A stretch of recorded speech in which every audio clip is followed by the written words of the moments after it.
What is up, everyone? So back with another video on the KLR here. This one's going to be a little bit different. I'm going to be doing an installation. Well, you can tell from the headline of the video. I'm going to be doing an installation of a USB kit that I decided to kind of make myself. I actually may end up producing some of these kits and selling them on my eBay store.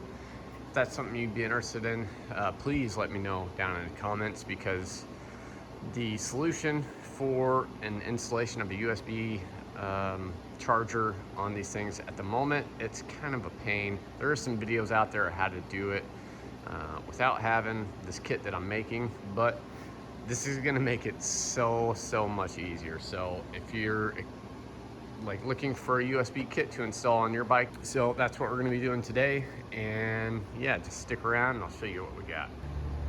Also, by the way, the kit is already installed on my bike. We're going to be installing it on my dad's bike. So we went out 5th of July for like a little 4th of July type of ride thing. Went out to a state forest park and he rode out on my KLX 230 there. On the way back, I was like, Dad, I really think you should ride this bike. So I hopped on the KLX, he hopped on my KLR, and I was behind him on the way back, and I could see in the rear view mirror there was a big old grin on his face, and I was like, oh yeah, he's buying one of these. I could tell right away that he really liked it. So yeah, now we have 2 KLRs. So anyway, got a little bit sidetracked there. All right, so this is kit right here. I know it's super simple, but we have an inline 10 amp fuse here. We have the female end spade terminal here, and these actually lock and click in to the male spade terminal that's on the back of the USB charger, so you don't have to worry about the ends of it wiggling or vibrating off or anything like that. And then we have an IP67 waterproof connector here, so you don't have to worry about water getting in there and shorting out anything or anything like that. So all you're going to need to install this kit, if you decide to do it the way I'm going to in this video, is a stubby Phillips head screwdriver. And I recommend using a pretty long flathead screwdriver with a skinny head like this one here. You can do it with a smaller one, but it's a little bit more difficult. If you don't want to do it this way, you'll need a 5 and a 4mm hex head or Allen key to take the side panel off. So let's go ahead and get into the installation. This is going to be a pretty quick install, so let's just go ahead and get to it. Okay, so coming over to the bike here, what you're going to be looking for is that gray connector right up in there. So that connector up in there, on the back side of it, if my camera will allow me to focus, there's a little bit of gap. Let's see if I can show you from the bottom side. Probably not, but you're looking for this. There's a little bit of gap in between where it mounts there. So let me go ahead and grab my screwdriver and show you what you need to do here. All right, so this is gonna be kind of hard for me to film and do at the same time with my phone, but all right, let's see here. So this right here is the metal bracket that connector is secured to. So I'm going to take my screwdriver, come in from the bottom side here, and I'm going to try to get the screwdriver back behind that connector there. Just give it a good push, it'll come undone. You can bring that down, and now we have access to easily install the relay that we need to get power to the connectors that we're going to be connecting these to. Okay, so just going to grab our relay here. You can see it can only go in there one way. It's like this right here. Click it in there, and then we will take and try to get that back on there. So let's see if I can get it to focus up in there. You're gonna have to push it up a little bit further than what it was, and it's gonna be this side right here that goes towards the front. Just gonna push it up in there, find that little metal piece, And you could also just zip tie this off somewhere if you wanted to. That way you have easier access and don't have to do this again later on. I'd kind of recommend that, honestly, in case this relay needs to be replaced again or something. But yeah, I'm going to go ahead and click it back up in the factory spot here. Up a little bit.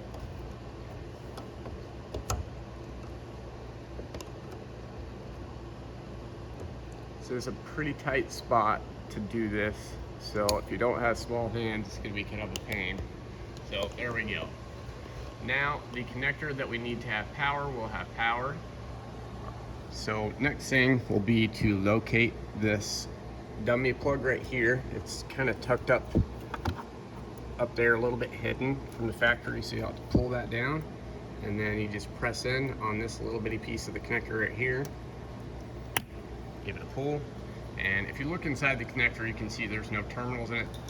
Now that that is out of there, we can move on to the next step, which would be removing this little port right here. So on the back side of this here, there is a Phillips head screw. So you can reach in from the back, from the top here, or you can come in through the bottom side here as well. That's just kind of personal preference and what your hands will allow you to do.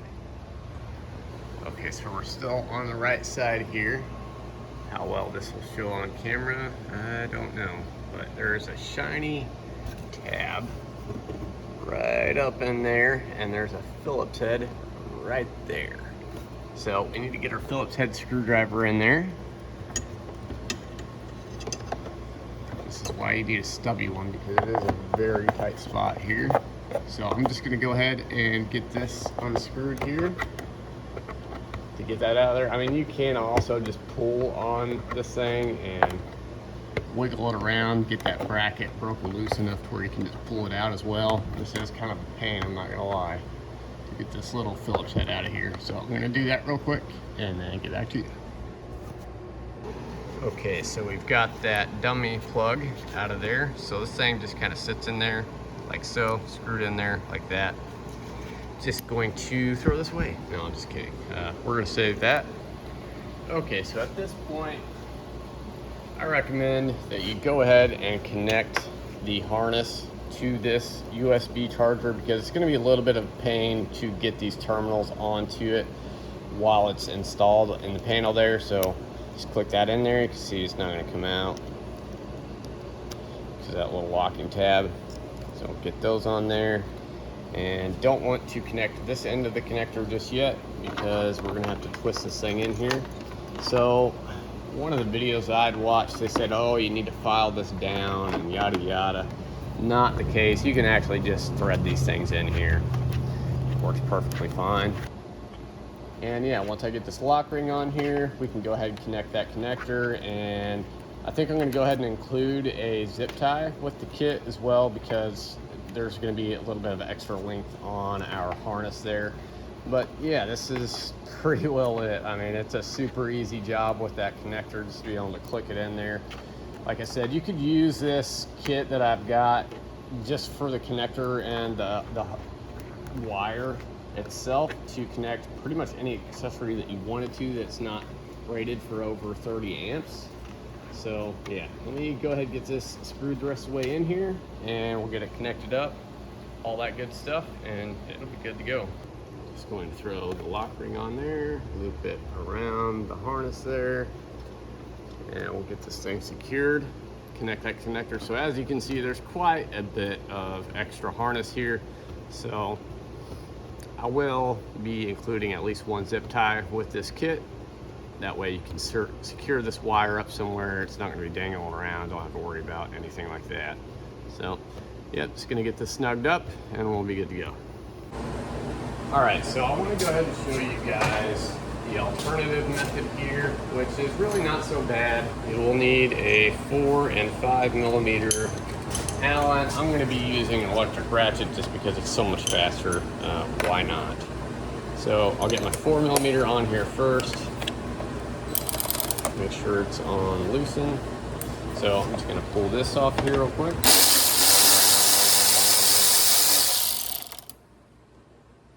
not lose that there. So this has some clips. Pull that right off of there. Get these 2, 3, 4mm Allens here.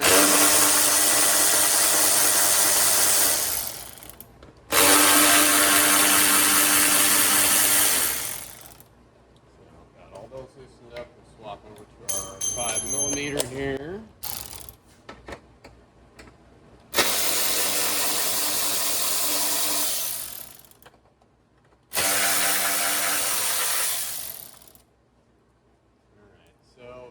Doing it this way, there is not any kind of plastic washer or anything that goes down here. It looks as if you should have one there, but there isn't. So yeah, get all these little 4mm Allens out the way here, and we're gonna have to come to the front side now. There is going to be 1, 2, 3 little Phillips head screws right here to take out. Let me go ahead and get those.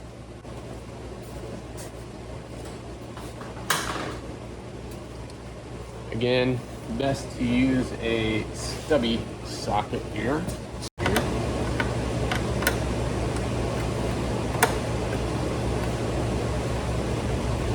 These are in here pretty tight. It's basically just like a, not necessarily tapper screw. It's just kind of ran into the plastic there.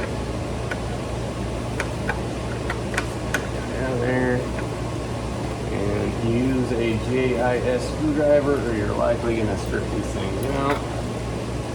Take this last one here.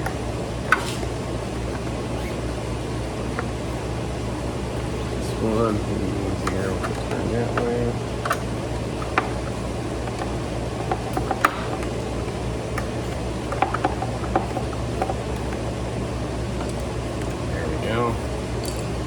Screws are out. This panel should just pop right off. There is some more rubber clips up here. It does not feel great when you're pulling that off there. All right, now we have a lot better view of what it is we're actually working with here. So this right here is the connector that needs a relay. Now, if you're concerned about, there's 2 barrel connectors right here that are going to have power whenever you connect this relay. Well, if you're concerned about that, well, you shouldn't be, because this connector right here has constant power anyway, and it's just open to the elements, so it's really not a big deal. But anyway, what I would recommend here, kind of bunch this wire up here, zip tie it to the harness there. I don't have one on me at the moment, but we'll just go ahead and click that in there and turn the key. And we've got our USB quick charge port here. So that is pretty much the sum of it. Like I said, there's a couple ways you can go about it. This would definitely be easier access doing it this way. So I don't know, just kind of pick your poison there, I guess. Yeah, this would be a fairly easy option to do it. And yeah, that's pretty much it, guys. So I'm gonna go ahead and throw some of these up on my eBay store, which is in my bio on YouTube here. I'm not gonna be selling it with these in the like V1 prototype of this kit. It's just gonna have the regular USB ports, not the PD ports there. So yeah, that's pretty well it. I mean, not a hard thing to do. It's a plug and play option. And I mean, it's pretty convenient. So anyway, if you guys are interested in picking some of these up, I think I'm going to list like 4 of them at first on eBay, kind of see how they sell, if there's any kind of demand really at all. But this all back assembled, so that's pretty much it. That's going to do it for this video. It's going to be a lot longer than what the actual install should be like if you're doing it this way, or the other way if you're capable of doing it that way. But yeah, that's pretty much it, guys. Okay, slight sidebar. If you have trouble getting this thing on here, it's more than likely because the rubber grommet stuck to the panel here instead of the side panel. So you'll have to take this off of here and Maybe put a little bit of white lithium grease on the little nipple there that presses into that. That way that doesn't happen again. But anywho, yeah, that's gonna do it for this video, guys. I really appreciate you watching. If you liked the video, please hit the thumbs up. It helps me a lot. Any questions, comments, or concerns, leave those down below. And if you feel like I earned a subscription today, go ahead and tap on that subscribe button down there, and I'll see you all on the next one.